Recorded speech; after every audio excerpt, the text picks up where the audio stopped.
Bueno, muy buenos días a todos y a todas. Nuevamente agradecerles que nos acompañen en esta jornada de trabajo en el largo proceso del Seminario Internacional sobre Camélidos Sudamericanos a partir de experiencias innovadoras de Perú y Bolivia. El día de hoy nos encontramos en nuestra última jornada como parte de las actividades preparatorias, ¿no? Para abordar como tema progreso genético y esquemas de selección, que estará a cargo del doctor Carlos Reniere. Bueno, agradecerles por vuestro tiempo, por dedicarle desde el año de octubre del año pasado. Hemos tenido una larga jornada de trabajo en la que hemos ido compartiendo experiencias, pero a la vez también compartiendo conocimiento técnico, ¿no? De los diferentes especialistas que nos han acompañado a lo largo de este proceso, ¿no? Solamente agradecerles por todo este proceso que hemos estado juntos, y en este proceso hemos construido y aterrizado también en algunas propuestas que iremos compartiendo en la jornada, en el encuentro final de este seminario que se desarrollará en noviembre. Pero seguramente esta parte lo profundizará más en la parte del cierre nuestro amigo Andrea Cortesi, ¿no? Entonces, sin más que decir, agradecerle nuevamente, doctor Carlos Reniere, y bueno, le dejamos en las palabras para su presentación. Muchísimas gracias y nos vemos.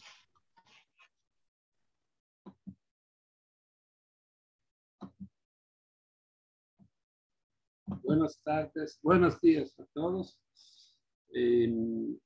Agradezco mucho por la invitación a este taller final de un recorrido largo que hemos hecho sobre la mejora genética.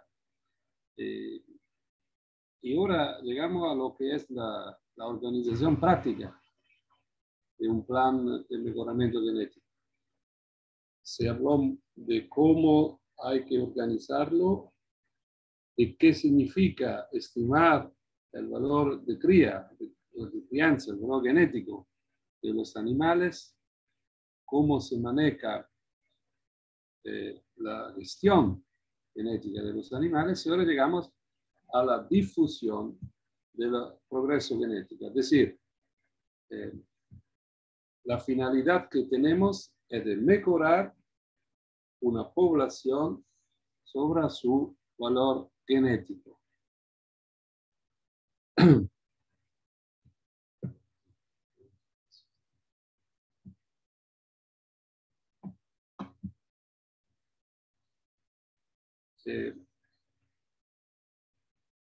Solo para recordar qué significa mejoramiento genético. Reproducir los animales más productivos. ¿Por qué? La mejora genética es una actividad económica. No se hace mejoramiento genético por la genética, no existe.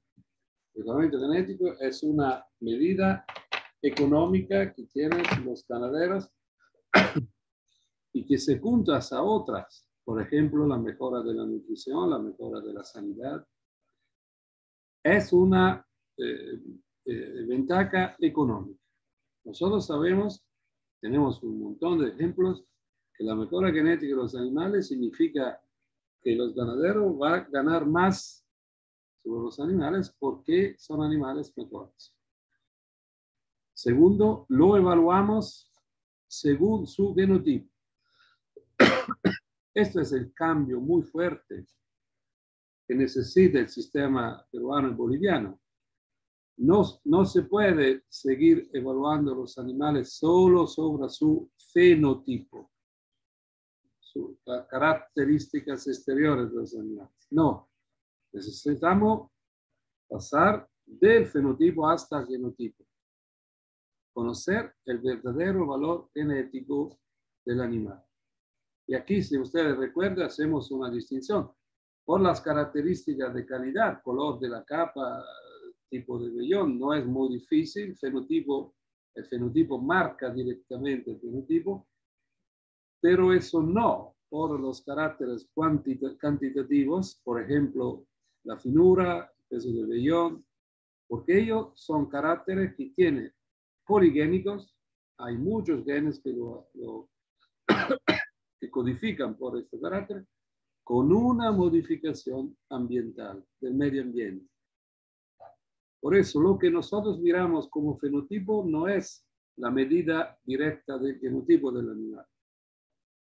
En el último taller miramos cómo se necesita limpiar el dato fenotípico de los factores no genéticos que afectan el fenotipo para llegar a conocer el valor genotipo. Y en el tercer caso, la mejora genética se actúa sobre una población bien definida. El mejoramiento genético se actúa en cada finca de animales que participan de una población, porque se mejora el promedio de producción de una población total, no solo de algunos animales.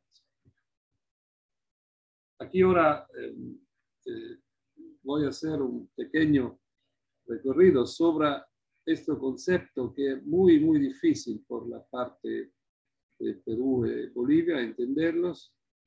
¿Qué entendemos por población animal? Es un conjunto de animales que viven en un mismo lugar y que tiene verdadera probabilidad de encuentro reproductivo, lo que genéticamente es el flujo genético, es decir, los animales pueden reproducirse entre ellos y con eso hay una movilidad de los genes entre estos animales.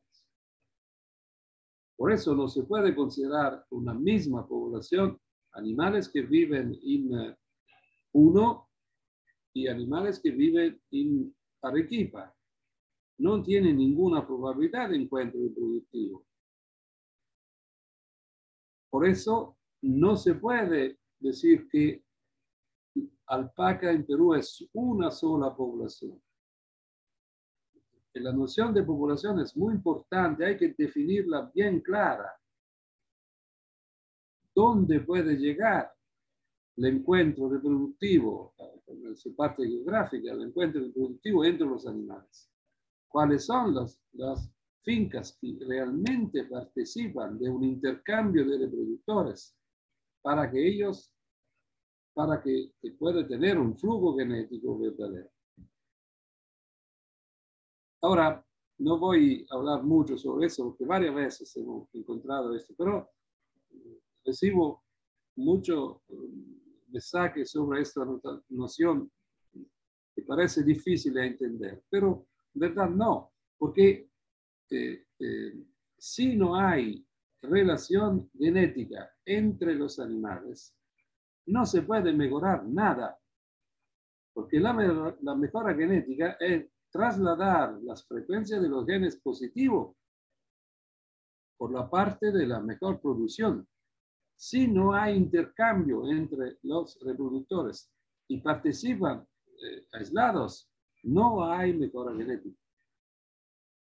No puede existir un solo proyecto de mejora genética por todo el Perú. Hay que tomar en cuenta la especificidad de cada población y cómo se define una población, como digo.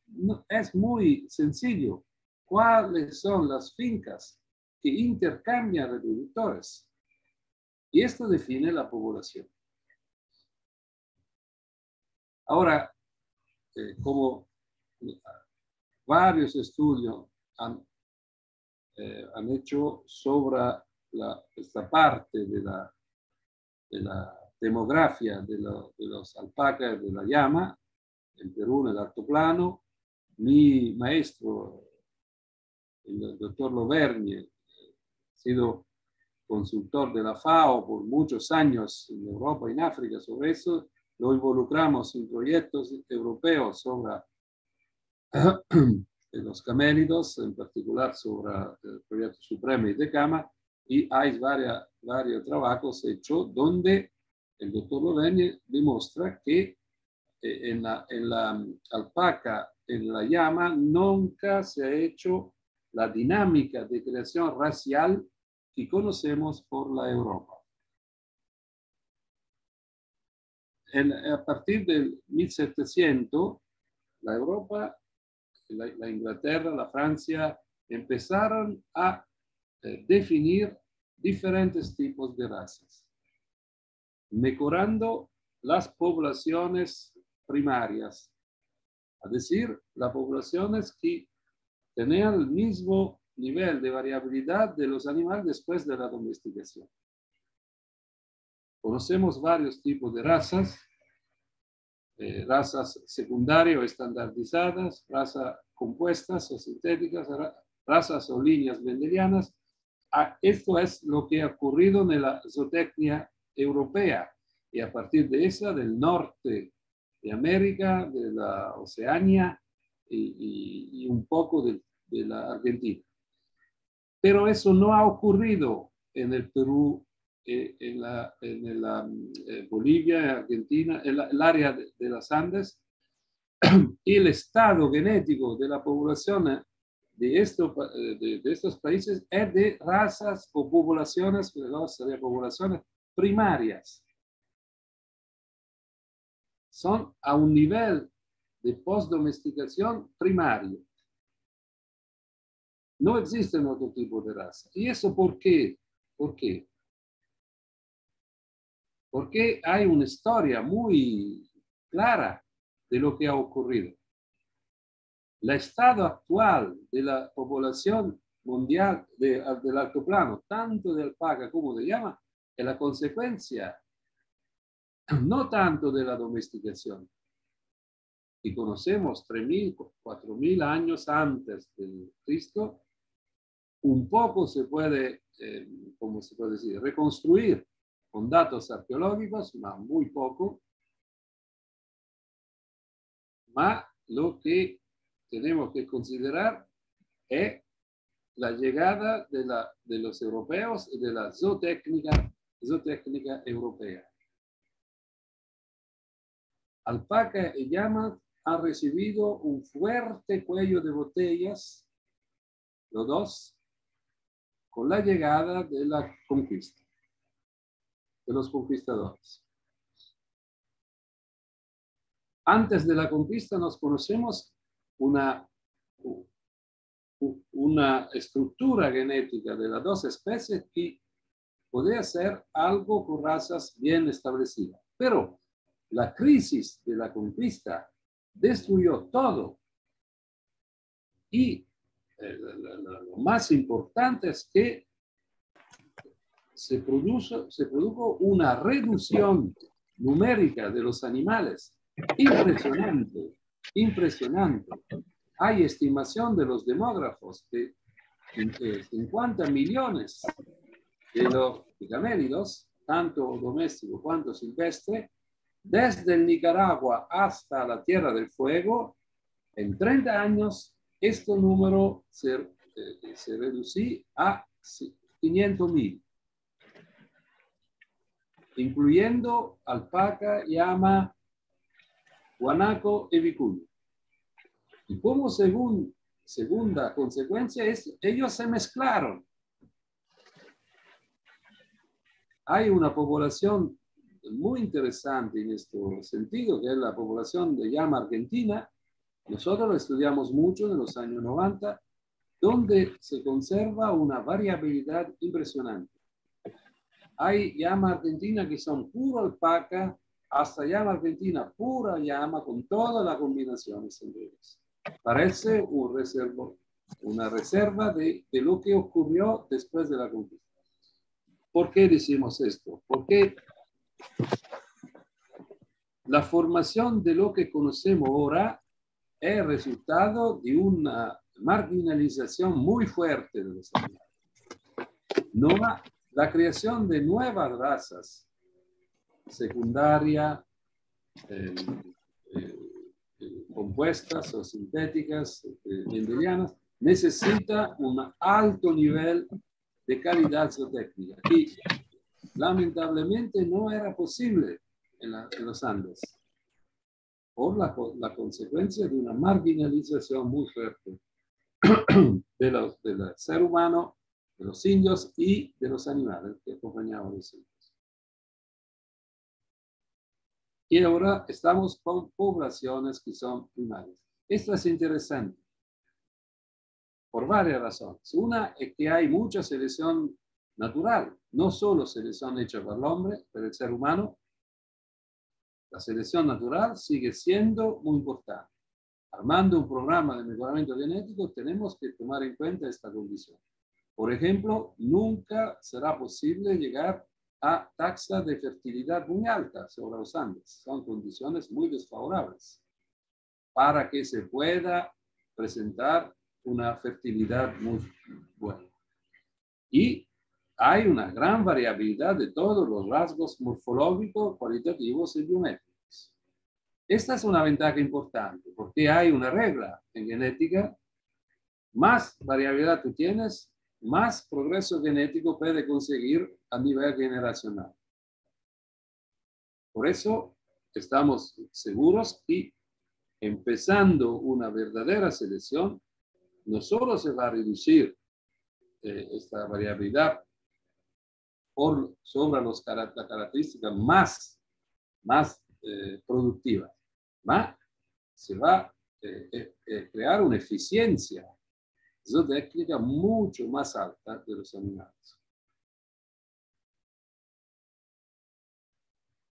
Esto es, mucha variabilidad significa muy buenos resultados a la selección genética. Ahora, primero paso es definir la población. En el programa de Tejiendo Solidaridad son dos las poblaciones donde se está trabajando. En Perú, la población de Cogata, y en Bolivia, la población de Aguas Calientes, cerca del Nevado de Sacá. La población se define por el lugar donde vive. Cogata es un lugar donde hay varios criadores y esta es la población donde trabaja. Ahora, ¿qué requisito necesita esta población? Eso es lo que estamos diciendo, es un prerequisito muy importante para entender los planes de selección. Necesitamos de una numerosidad adecuada de los animales. Tiene que ser una población bien estructurada por su cantidad de animales. Necesitamos una variabilidad genética que se puede estimar. Después tengo un ejemplo de cómo trabajamos en Cayoma, en la región de Arequipa. Y muy importante, necesitamos una muy buena base genética, en particular una hereditabilidad medio larga. En el taller anterior expliqué qué significa hereditabilidad y las correlaciones genéticas correctas entre los caracteres que vamos a mejorar. Y ahora vamos sobre la estructura, sobre el plan de selección. Frente a una población por la cual tenemos la intención de aplicar un plan de selección genética. Y hemos evaluado que tienes los criterios para hacerlo: muy buena numerosidad, buena variabilidad y buena base genética. Nosotros estamos frente a dos estrategias posibles. Aplicar un esquema de selección jerárquico o un esquema de selección a núcleo a núcleo. Es un esquema de selección. El esquema de selección define cómo difundimos los animales evaluados por su genética a nivel de toda la población. Porque para crear progreso genético hay que reducir la cantidad de los animales mejoradores que se van a utilizar por la reproducción. Y esto en particular sobre la línea de los machos. Después se va a hacer más claro, pero con un 5% de animales evaluados, nosotros podemos servir el 100% de la población. Y la regla general es que menor es el número de los animales utilizados para la reproducción, mayor es el progreso genético que vamos a crear. La idea de evaluar todos los animales, utilizar por la reproducción todos los machos posibles, es una idea no correcta. La acción de selección es reducir lo más posible, manejando bien la consanguinidad, el número de machos y hembras a utilizar para producir mejoradores, a difundir en la población. Ideal sería utilizar un solo macho, el mejor en absoluto que tenemos. Claro que no se puede, porque ya hay mucha consanguinidad, ¿no? Se va a producir todos medios hermanos. Pero el número de los machos y también de las hembras no tiene que ser muy alto. Tenemos que trabajar con un número reducido. En general, hablamos desde el 5 al 10% del total de la población. Ahora, el problema es dónde conseguimos estos mejoradores. Y ahora tenemos dos sistemas. El sistema jerárquico y el sistema núcleo. ¿Qué significa? Perdón, no sé si entiende esto recorrido que estamos haciendo, ¿no? Se miró al taller anterior cómo se evalúan los animales. Ahora, ¿dónde conseguimos los animales evaluar? ¿Dónde lo encontramos? Y ahora tenemos estos dos esquemas. Cómo concebimos los mejoradores y cómo los difundimos. El esquema jerárquico es el esquema que mucho se ha utilizado en Europa sobre vacuno de leche, vacuno de carne, ovejas, cerdos, todo. ¿Qué significa? Que a nivel de población, todos los animales que participan de la población pueden ser mejoradores. El sistema es muy sencillo, pocos machos reproductores, muchas hembras reproductoras, progenie de machos y hembras, selección y reemplazo. ¿Qué caracteriza el esquema jerárquico? Es que tenemos que conseguir los animales mejoradores en cualquier finca, en cualquier rebaño de la población. Imagínense un mejoramiento de vacuno de leche. Medimos los animales, usted sabe, se ordeñan, medimos la cantidad de leche de cada animal y elegimos las vacas que producen más. Pero esto, ¿qué significa? ¿Cuál es la limitación de este sistema? Es un sistema muy, muy caro. Cuesta muchísimo. Porque necesita controlar todos los animales. Se puede hacer solo en sistemas zootécnicos muy ricos, como es la leche. No se puede conseguir sobre otros sistemas. Por ejemplo, imagínense una población de 50.000 alpacas, medir todas las alpacas por su finura en primera esquina. Imagínense qué costo enorme que tendría este sistema. No puede ser esto. Es un sistema, como digo, que puede ser bueno por zootecnia muy rica. De años, la FAO, por un mejoramiento genético del sistema que no se puede permitir un esquema jerárquico, nos propuso un sistema diferente, el esquema a núcleo. Lo que estamos trabajando en el proyecto Tejiendo Solidaridad.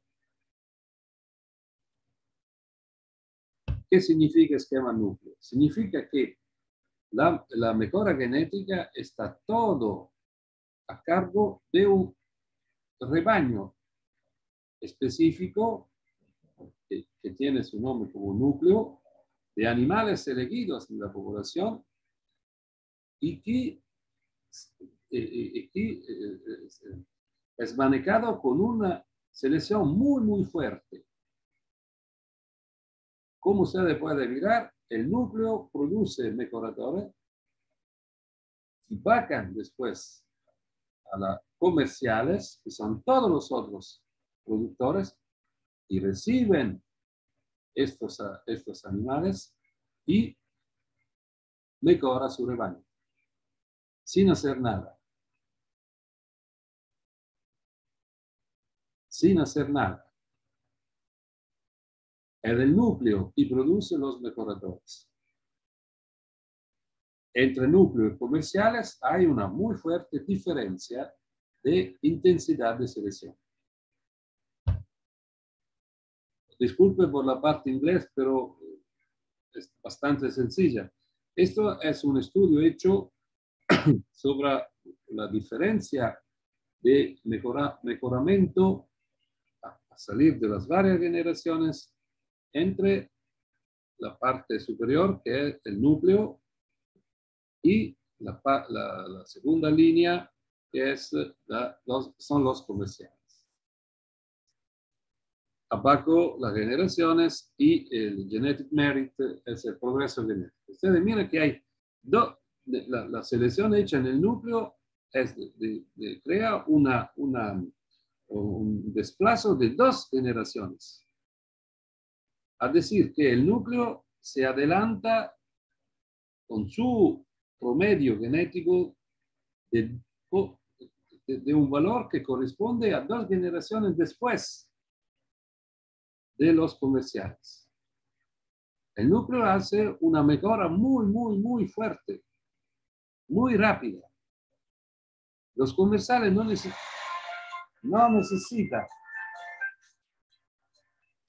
Los comerciales no necesitan esto. No lo necesitan. Y reciben los mejoradores y mejora su rebaño con su tiempo. Esto es muy importante. Ahora, en el programa Tejiendo Solidaridad estamos construyendo los núcleos. Pero después tendremos que trabajar con una intensidad de selección muy fuerte. ¿Qué significa? Por ejemplo, reemplazar los machos cada 2 años. Con sus hijos, y si el programa de mejora genética funcionó bien, tiene que ser mejor que su padre lo más pronto posible. Y ahora se reemplaza. De los comerciales no necesita tanto. El macho puede seguir trabajando en la finca por 3, 4 años. No es un problema. Pero en el núcleo no.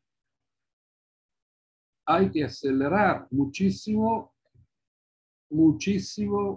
el progreso genético a crear. Esto es el esquema que propusimos de años en Perú, de años, a salir del 94, 95, empezando con DESCO. Nuestra idea es que esto puede funcionar bien en el sistema de crianza de alpaca y de llama. El tradicional es un núcleo.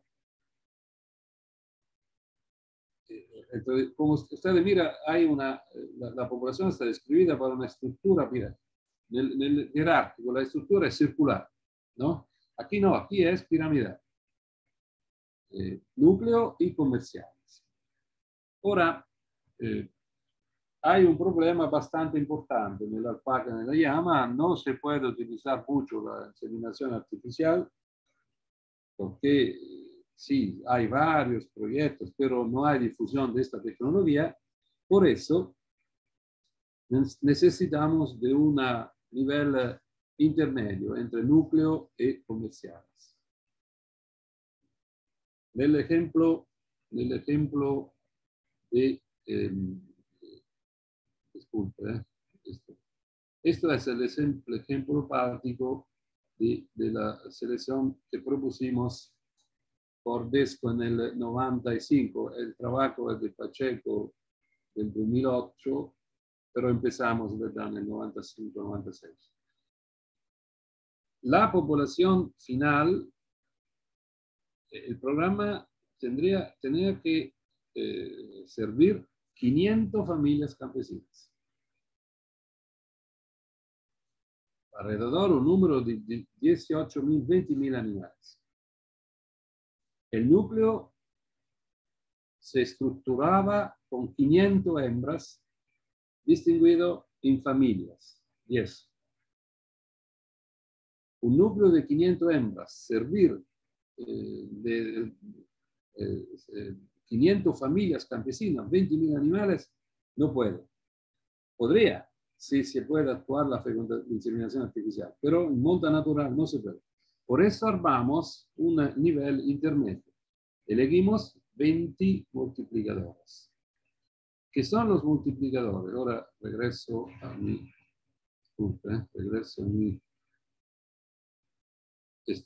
¿Qué son los multiplicadores? Los multiplicadores son fincas de alto nivel tecnológico y las mejores fincas que tenemos en la población que reciben los mejoradores machos y hembras del núcleo, lo hacen una reproducción de eso, lo multiplican y los hijos los difunden a los comerciales. Ahora, tenemos un macho de muy alto valor en el núcleo. Enviamos un hijo de este macho a un multiplicador. El multiplicador, ¿qué hace? Multiplica este machito. Evalúa los hijos de este machito y lo envía a los comerciales. Con este sistema es posible servir un número muy largo de fincas, de productores, sin utilizar la inseminación artificial, porque me parece muy difícil imaginar en la condición andina la utilización de esta tecnología a nivel de difusión de todos los animales. Hasta ahora trabajamos siempre con un sistema que, en general, los animales de fibra, también, por ejemplo, en este momento trabajamos en un programa de mejora genética de cabra cachemira en la Mongolia. Mongolia es un desierto. La idea que se puede servir con inseminación artificial los animales es imposible. Los chinos no piensan eso, no piensan. Más difunde reproductores. Tenemos un núcleo, y eso es también de 500 cabras, varios multiplicadores, y sirven una población de alrededor de 50.000 animales. Los multiplicadores reciben animales mejoradores, lo reproducen y difunden sus hijos a los comerciales. Es una función de multiplicación, como puede imaginar, muy interesante. Aquí también hay que crear una diferencia de intensidad de selección muy alta en el núcleo, bastante alta en los multiplicadores y normal en los comerciales. Multiplicar, después vamos a mirar cómo la función de un criador multiplicador es comercial, claro, pero también genética. Y va a ganar por los animales que vende como reproductores. Conocemos el núcleo, no puede ser simple o cooperativo, no necesita ser, en general es un solo rebaño, pero aquí miran, puede ser también varios, ¿no? Rebaños que se juntan en el mismo programa genético y funciona en este sentido como núcleo. Me parece que el profesor Gustavo Gutiérrez, en Cerro de Pasco, trabaja con un sistema a núcleo cooperativo.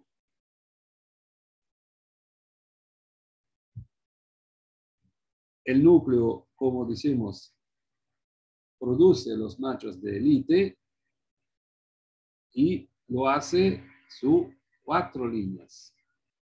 Machos con mejor machos, hembras con mejor machos, machos con mejor hembras y hembras con mejor hembras. Es decir, es un manejo bastante complejo, pero se puede hacer sin ninguna dificultad.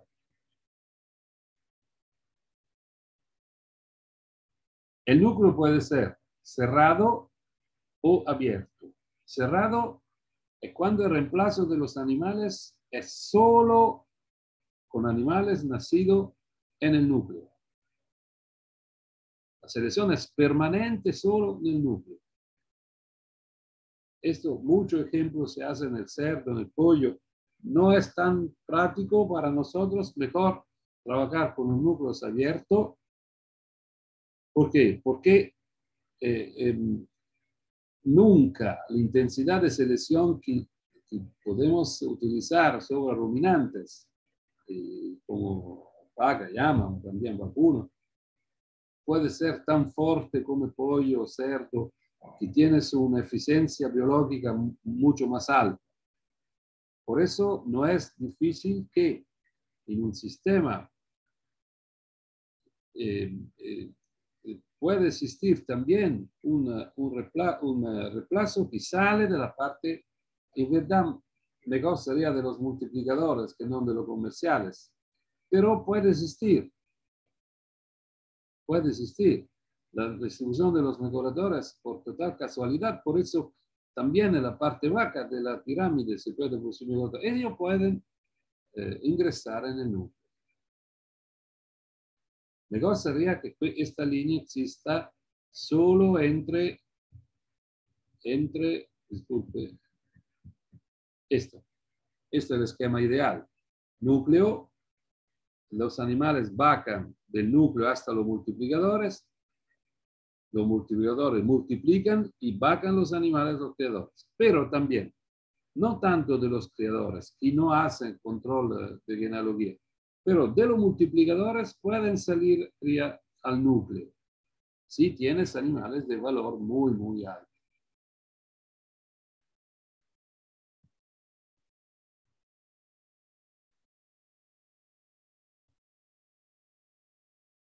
Por eso trabajamos en disco con núcleo abierto. No tengo experiencia sobre núcleo cerrado. Y aquí también, esto sería para el núcleo cerrado, no interesa.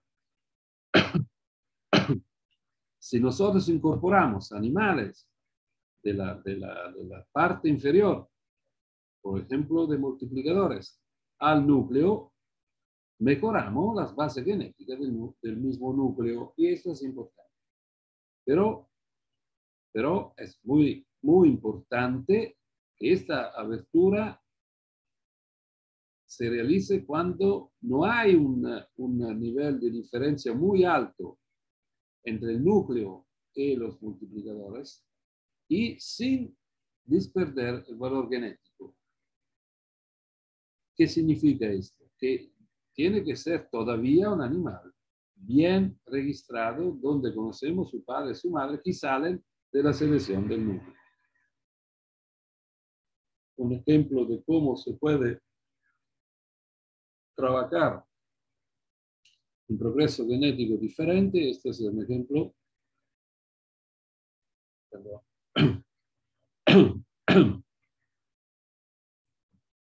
La parte superior es el núcleo, donde se hace una selección, y esta es la parte de base comercial.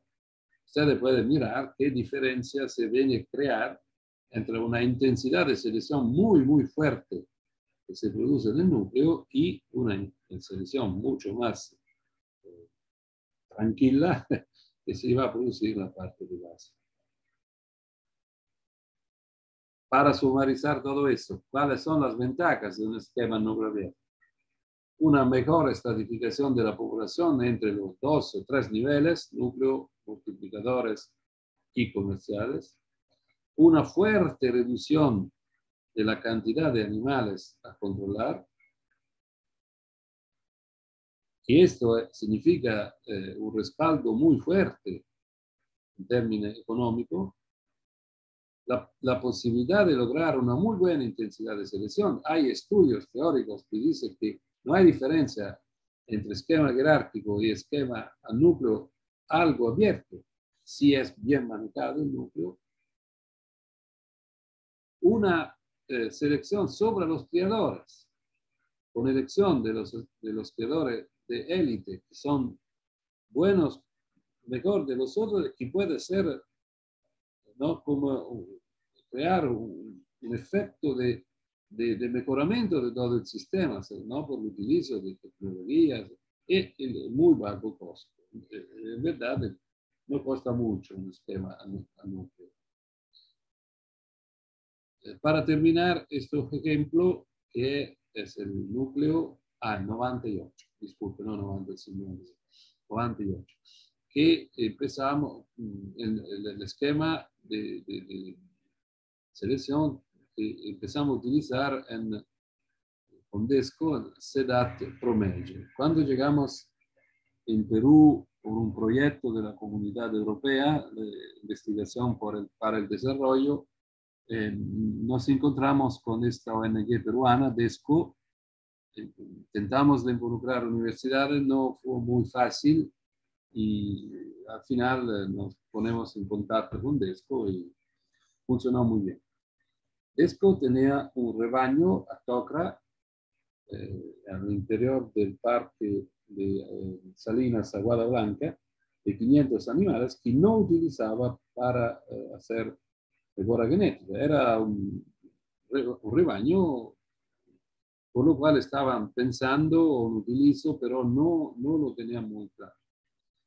Y por eso propusimos de mejorar, de utilizar el rebaño como un núcleo para hacer un plan de mejora genética. El paper que publicamos con el doctor Martín González de 1998. Eran animales huacaya, tenían muy poco suri, solo huacaya, de color blanco homocigota, es decir, que descartamos los blancos donde nacían colorados, y la selección hecha ha sido por finura, coeficiente de variabilidad de la finura. Reducir la finura, reducir el coeficiente de variabilidad. El peso de vellón está entre comillas. ¿Por qué? Porque no medimos la hereditabilidad de los caracteres. El peso de vellón no tenía variación genética. El peso de vellón varía por casualidad según los efectos ambientales. Por eso poner un peso de vellón en un índice genético no tiene sentido porque no se mejora por su parte genética. Mejor sería hacer ¿cómo se puede decir? Definir un nivel de cantidad de vellón, troncar sobre un valor arriba del cual es buena la cantidad, abajo del cual no. Pero no hay posibilidad de crear progreso genético sobre eso. Porque, como digo, no hay variabilidad genética. Todo está a cargo de una variación de tipo ambiental. Limpiamos la tropa y descartamos animales manchados, blancos con manchas, animales colorados no uniforme y con tipos de varios tipos, encontramos varios tipos de combinaciones y con tipo de vellón no bien definido, ni suri ni huacay. Como digo, blanco, huacaya, excluyendo el sur. ¿Cuáles han sido los criterios de selección? Tipo de vellón, clasificación visual al nacimiento. Color, clasificación visual al nacimiento. Peso de vellón, primera esquila. Finura, primera esquila. Y coeficiente de variabilidad, primera esquila. Esta ha sido una parte importante del programa, porque la idea en esta temporada en Perú no se esquilaba al año el animal. Y nosotros insistimos mucho, hacemos una experimentación con DESCO y con los colegas bolivianos y esquilamos los animales al año y nunca ocurrió, los animales vivían muy bien, al revés, vivían mejor. Y por eso ponemos como temporada para hacer la primera esquila los 12 meses más o menos 4 meses, es decir, entre 8 y 16.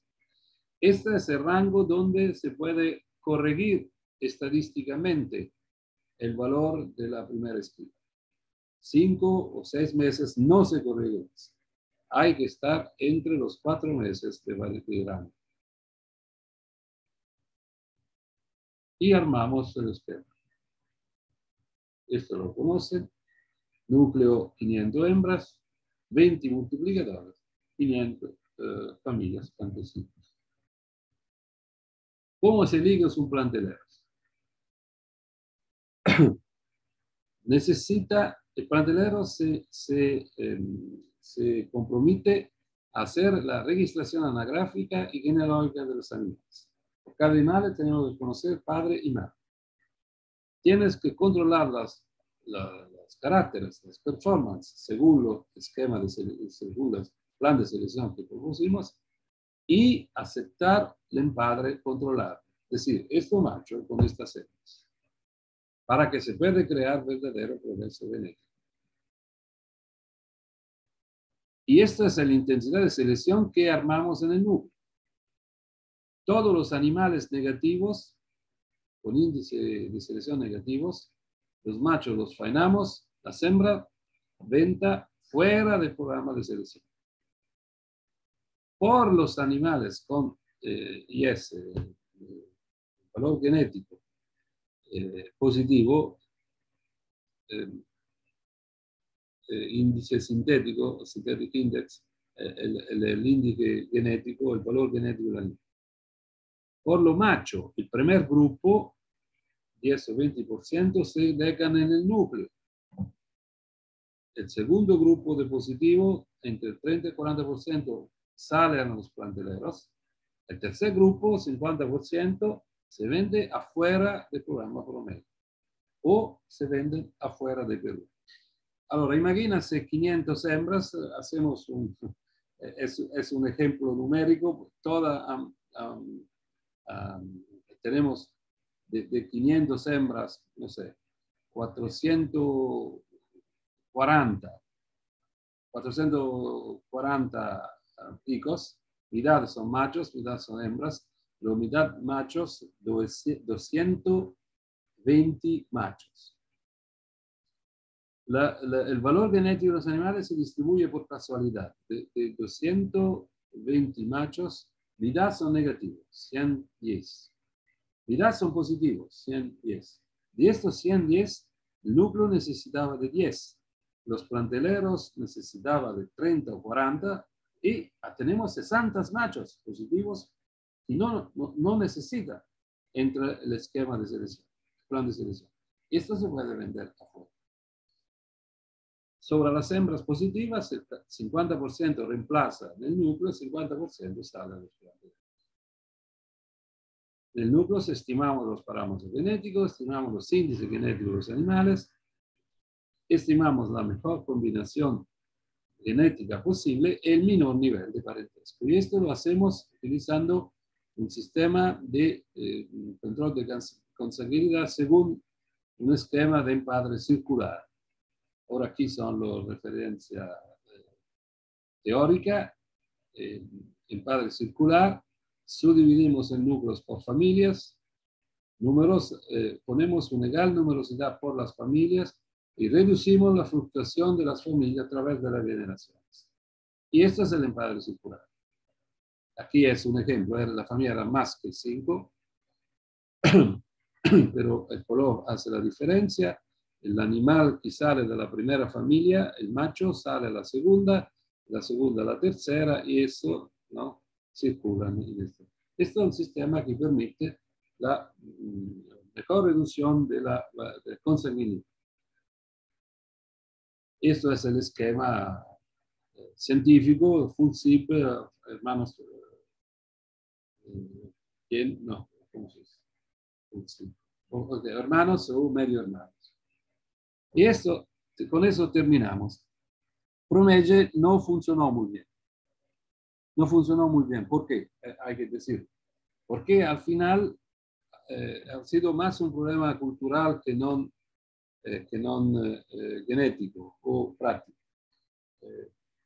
Es muy difícil, muy difícil difundir una cultura de mejoramiento genético en el sistema peruano y boliviano de crianza de llama y alpaca. No por falta de conocimiento, ni tampoco por marginalidad del sistema de crianza, pero por una idea de mejora que es muy gringa, como yo digo. O sea, un esquema de mejora genética que sale de la idea que tiene en los Estados Unidos de aprovechar mucho del cruzamiento y de la heterosis producida para el cruzamiento. Sobre carne esto funciona muy bien, no funciona sobre leche, no funciona sobre fibra, porque no hay heterosis de cruzamiento de fibra. Porque la finura tiene un valor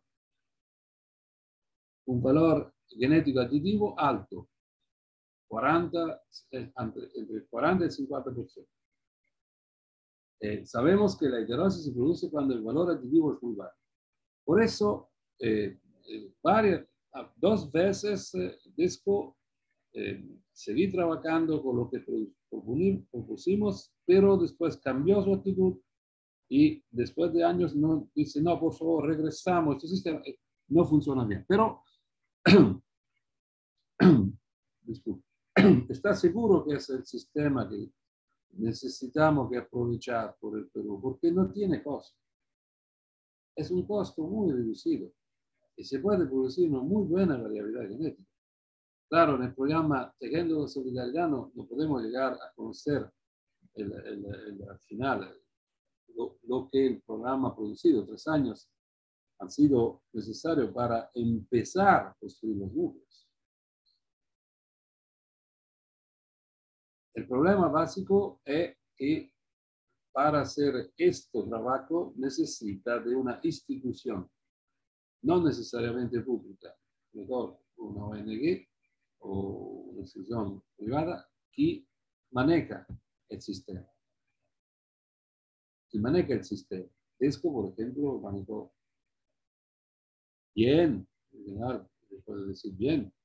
Promege sigue siendo un buen programa de mejoramiento.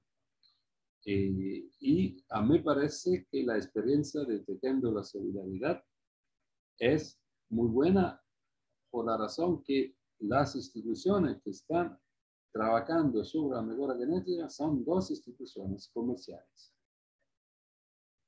Calpex, que yo conozco muy bien, y sé cómo trabajan bien con los campesinos para vender fibra, y Coproca en Perú, en Bolivia.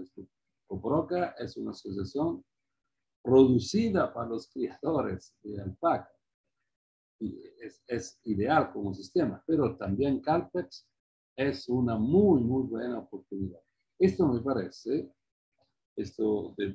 producido para el programa Tejiendo la Solidaridad, un buen sistema para crear mejoramiento genético en el alpaca de la llama de la Perú y Bolivia. Gracias.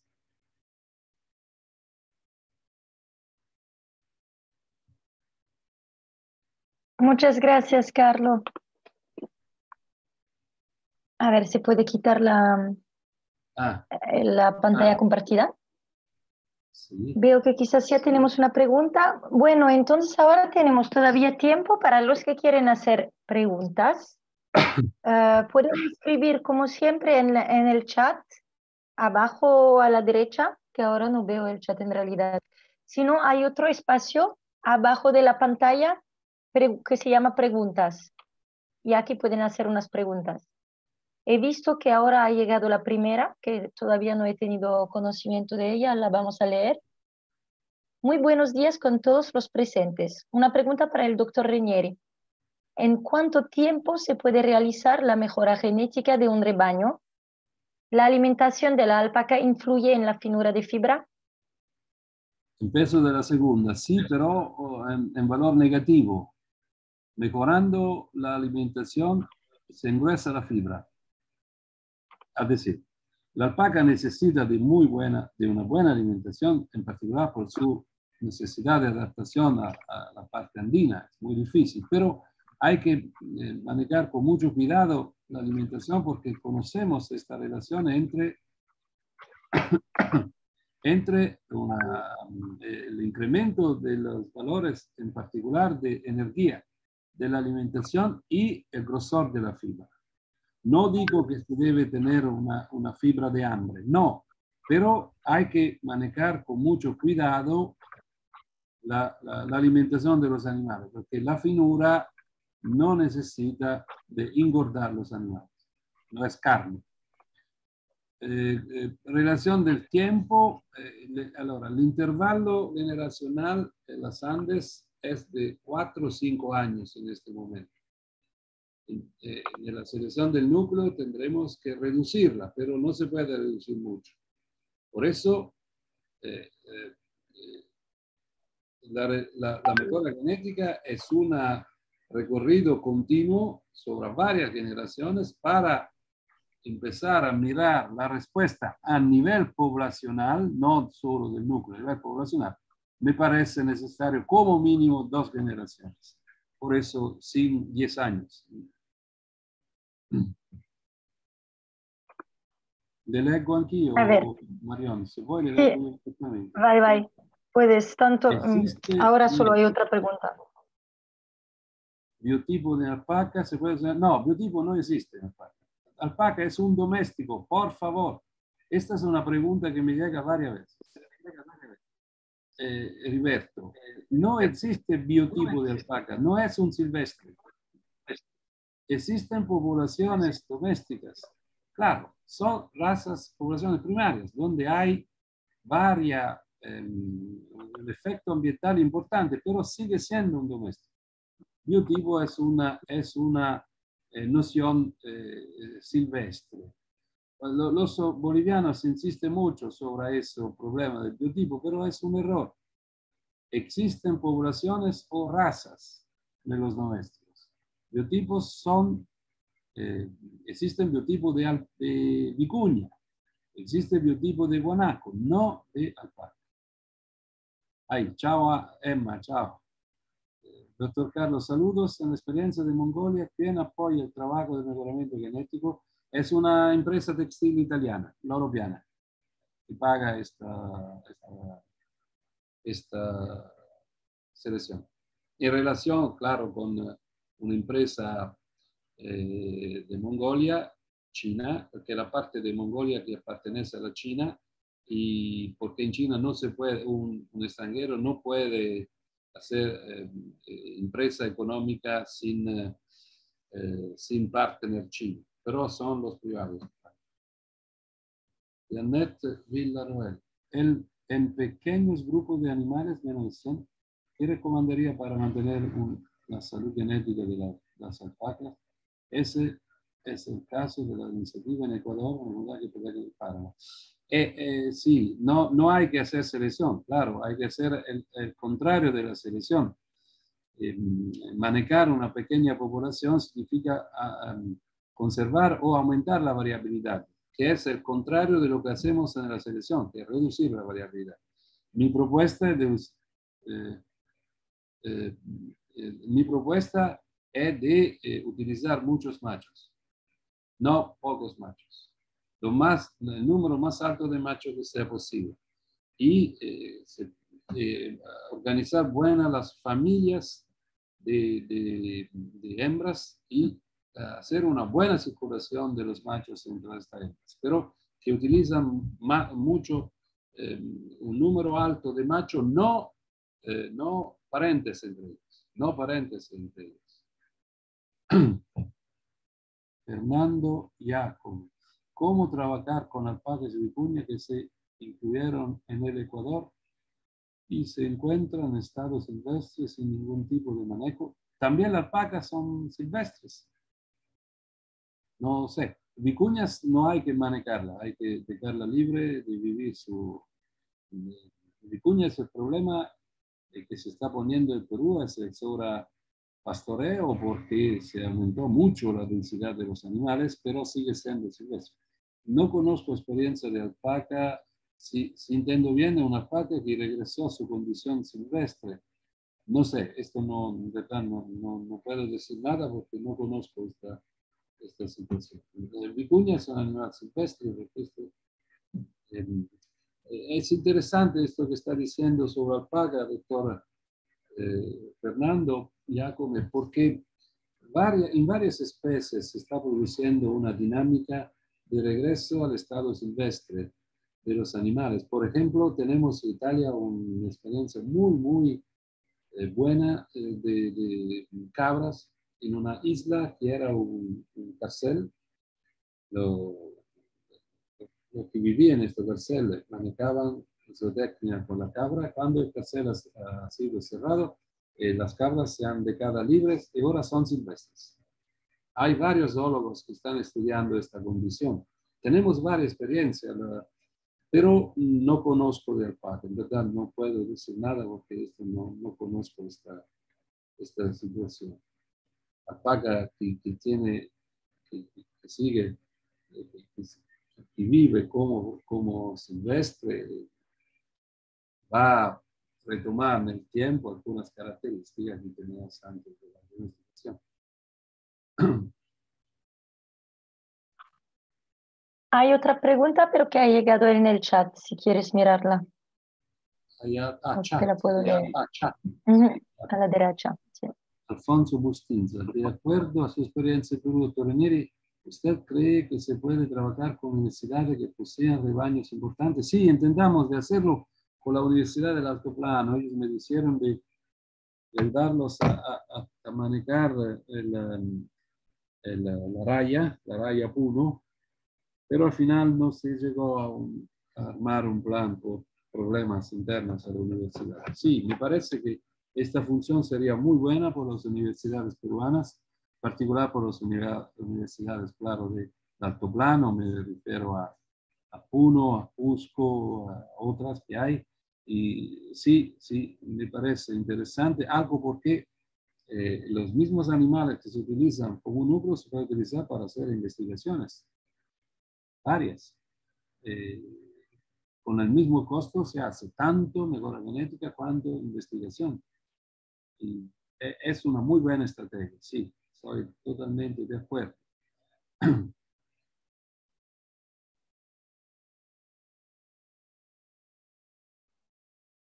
Hasta ahora no ha llegado otra pregunta. Quizás esperamos un ratito solo para ver si hay unas últimas preguntas antes de cerrar.